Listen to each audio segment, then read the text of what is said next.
Whenever we talk about those types of things, I think about a related issue to that is the whole reshoring trend, right?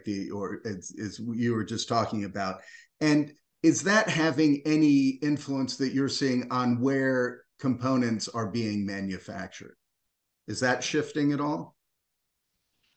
It is shifting, but what's happening is it's also shifting the flow of the supply chain. As we look at the imports, the US imports of electronics components from China, they've declined. But the interesting thing that some people are starting to sort out is what's happened is that flow has been diverted to Mexico and from Mexico into the United States.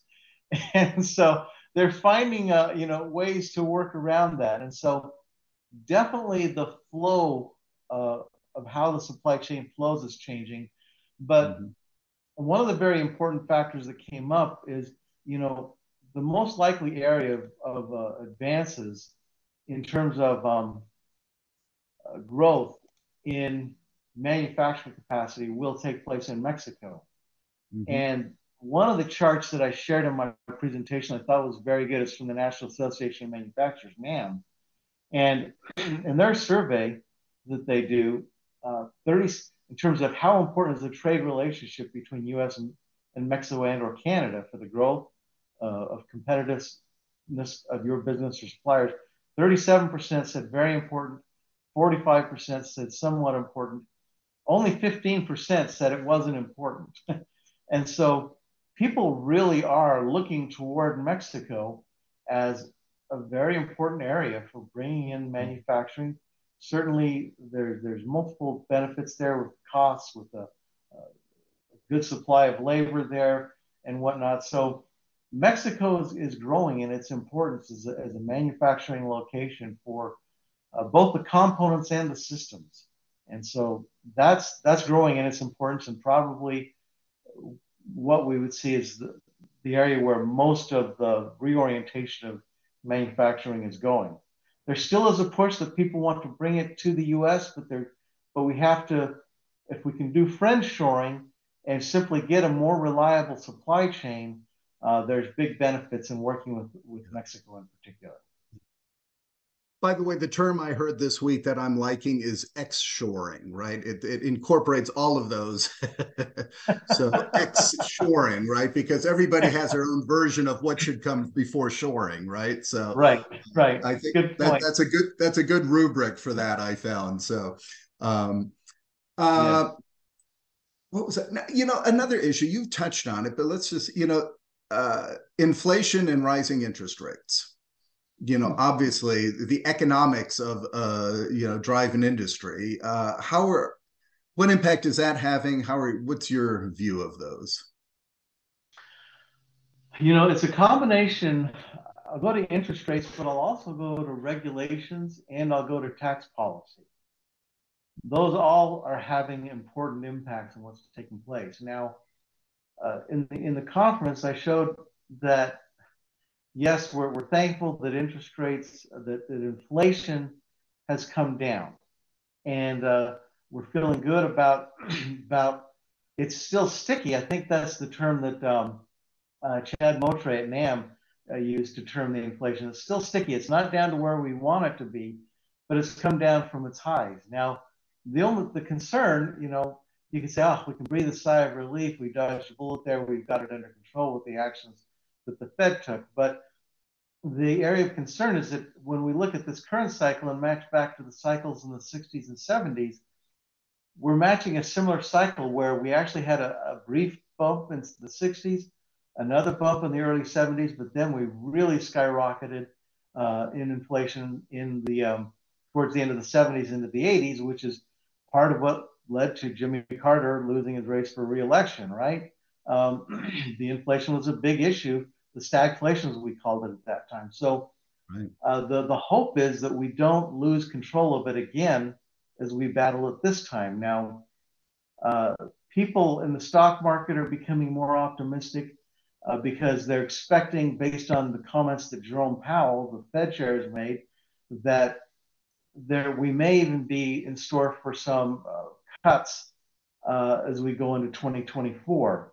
in the Fed market rate. So their hope is that maybe we can see some relief on that end.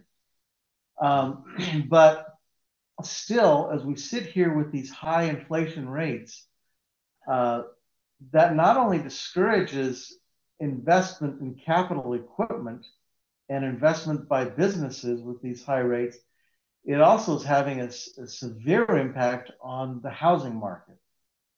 And we're seeing housing affordability being the worst it's been since like the 1960s. And we're seeing sales of existing homes dropping down to, new lows we haven't seen in 20 or 30 years. And so the housing market, which is often a great gauge for consumer spending on electronics, you think of all the things that go into the formation of a new household and all of the electronics, the housing market's a really good indicator to look at. And we've got real concerns with what's going on in the housing market. Now, we had a big bump in the GDP last quarter, which was nice, but most people are seeing that GDP coming down more into the 2% range as we go forward.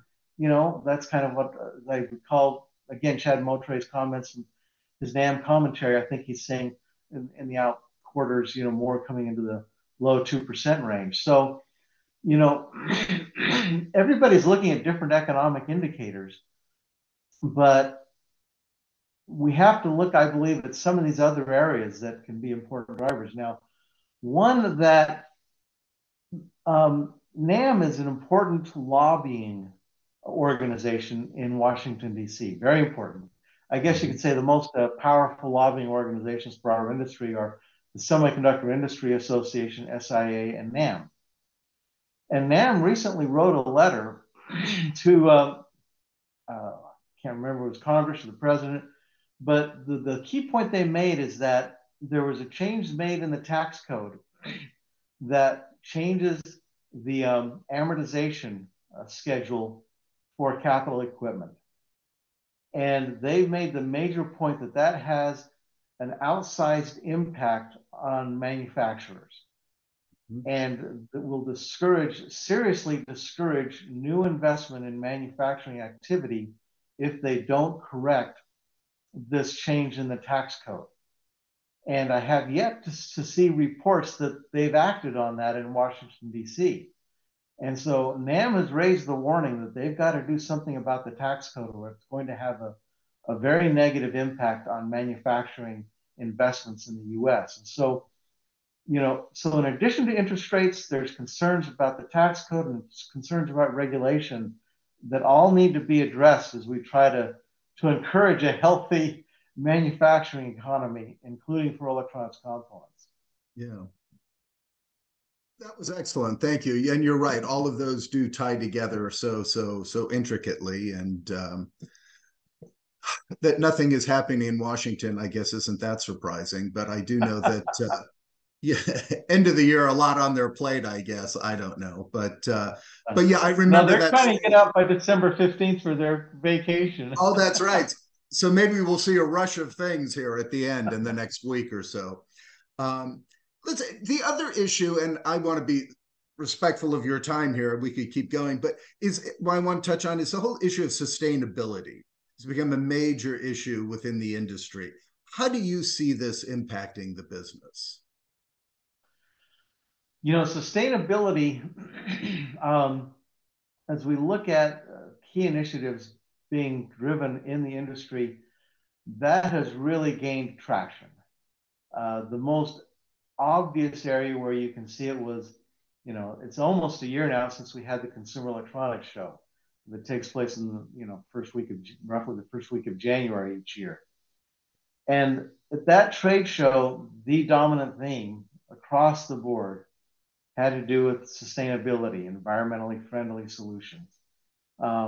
Every major booth, that was a major theme being touted by people, whether it was in terms of reducing carbon footprints, more efficient uses of power and energy, the use of different types of materials in the systems that are built.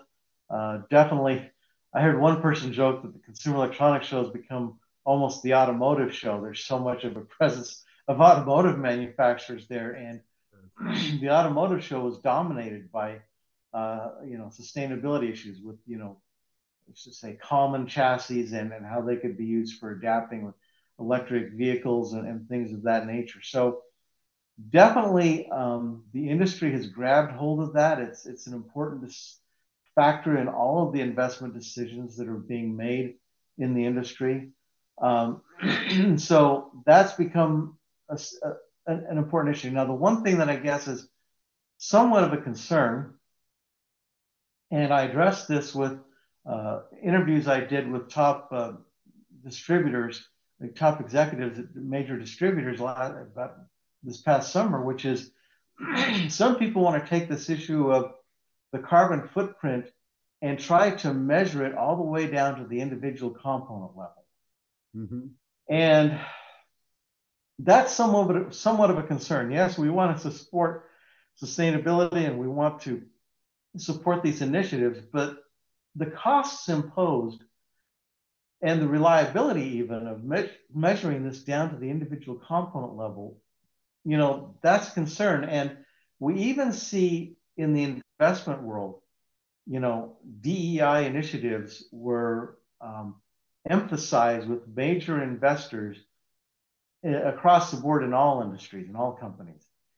And now we're starting to see a backlash on that as people are saying, wait, this is impacting what should be their primary responsibility, which is to be profitable and to return to shareholders. And so we're seeing a pullback and a reorientation with many companies on DEI initiatives. I would say the diversity and equity and inclusion initiatives, but in terms of sustainability, I would say that those are going to endure. We've had companies that are out there that want to give, social scores to individual companies, and we do. We have a whole industry that's cropped up around giving social scores that goes to investors and whatnot that companies are really hyperventilated about almost. And we see, annual reports with 100 pages devoted to these issues, literally. Right. And so, but I think that there's going to be a pullback on that. Sustainability, definitely, we've got, we've got some of our major players now, they've got top executives that their role is to deal with sustainability and dealing with environmentally friendly solutions. That will endure. And I think that that's the one thing that will endure coming out of that. And they're going to want to yield the benefits, but at the same time balance the costs of implementing these sustainable measures as well. And so that's a balance that we're going to have to work to establish in our industry. Yeah. Yeah, and that's interesting. I've always see that as kind of a rebalancing between the theories of stakeholder theory and shareholder theory, right? Stakeholder is much more inclusive. Shareholder, thanks to Milton Friedman, is very focused, right? So, right. So some rebalancing of that seems to be what's in play here. So, and I appreciate that. So listen, just in closing, I did note that on one of your slides, you talked about some of the greater threats to the overall supply chain, right? And you listed a whole bunch. And whether it be, geopolitics, labor, inflation, tax policy. I mean, it went on. You know the list better than I. Yeah, and the challenges of the distributors it's kind of I'm assuming there's not one over the other. It's an all of the above kind of an answer, isn't it? It's that these are all risks that need to be somehow judged and watched and in some way prepared for. Yeah, we try to learn, and I would say that I believe that in the supply chain, we've done a great job of learning from past experience. Mm-hmm. Now, even with past experience, there's still some sticky issues that I would say we don't have great solutions for yet, particularly inventory. But as far as supply chain risks, there are a range of them, and we continue to be surprised. To borrow a saying from Donald Rumsfeld, in our industry, we have known knowns, we have known unknowns, and we have unknown unknowns. Yeah. And there's always the potential for something of a surprise. It could be a volcano or a tsunami. It could be, a dramatic financial meltdown like we had in 2008. you Mm-hmm. know, we have to be vigilant. You can't Yeah. focus in one area. We really have to be actively monitoring our environment Mm-hmm. and working to prepare, and I guess one of the things that I would point to is, in Japan, when they had the tsunami, they had the triple hit, the earthquake, tsunami, and nuclear meltdown. In their recovery from that, they had previously, of course, had impacts from earthquakes in Japan. And they had learned from that. And because of that learning, they had restructured uh, their manufacturing, how it was located, and had put in place measures that helped them recover much faster when we Mm-hmm. had that disaster in Japan.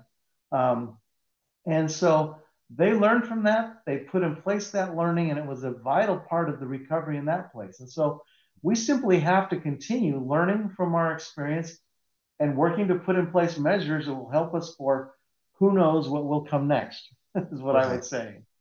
That's good. And by the way, you're the first person to interview ever to quote Donald Rumsfeld. So I give you kudos for He's that. not everybody's most popular person, but what I like that quote, Phil.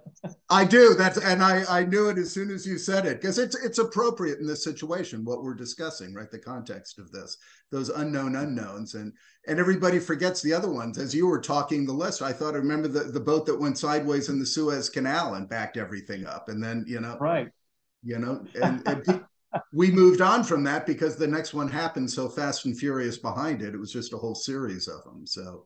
Yeah. Um, Listen, I do want to end on a positive note here, Dale, because Right. your initial outlook when we started speaking earlier was about looking up from the trough, right? You do as you're looking forward into 2024. You seem to see some light at the end of the tunnel, some positive indicators there. I am reading that correct, right?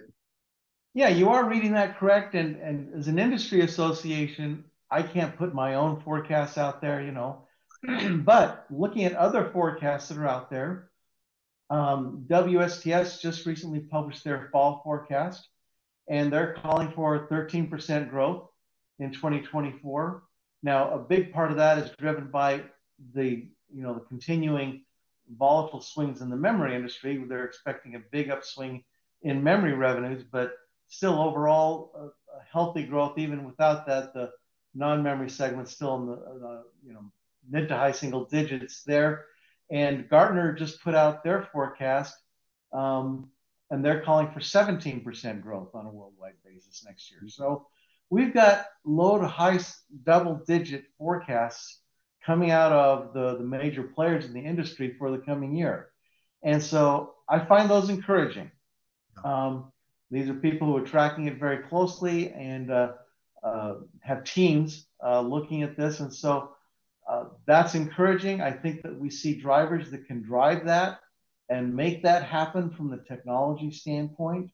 But we just have to be cautious with these other kind of blinking warning signals that we see around us. Yeah. Well said, and I think we can end there. I think that's a perfect message for the industry. So, uh, Dale, thank you for your time. I always find the our discussions very informative, and I appreciate all the hard work you do there to be able to put these together and read the tea leaves for us who don't want to go through all the hard work. So Yeah, right, right. Well, yeah. good. Well, thank you. Yeah, listen, and it is December, so let me wish you a successful end to the year and happy holidays. Thank you. You too. Thank you, sir.